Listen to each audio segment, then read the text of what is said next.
Thank you, Mr. Speaker. I rise today to encourage my colleagues to vote to override President Obama's veto of the Restoring America's Healthcare Freedom Reconciliation Act. I practiced medicine in rural Tennessee for over 30 years, and while I didn't just talk about healthcare, I actually provided it for patients. The problems that I saw in the system were a major reasons that I ran for Congress. The premise of the Affordable Care Act was to increase access and decrease costs. Everyone in this room agrees with that. Unfortunately, the President's health care proposal was a 2,500-page bill that defined what kind of health insurance coverage you bought and then fined you when you didn't buy it, even if you couldn't afford it.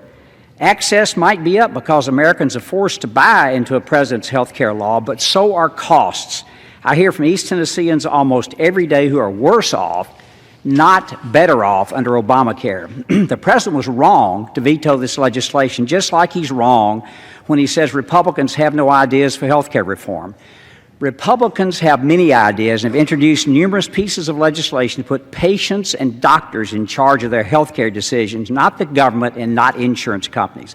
I know I have a comprehensive bill, and so does Dr. Price, as many of my colleagues do in the Doctors Caucus.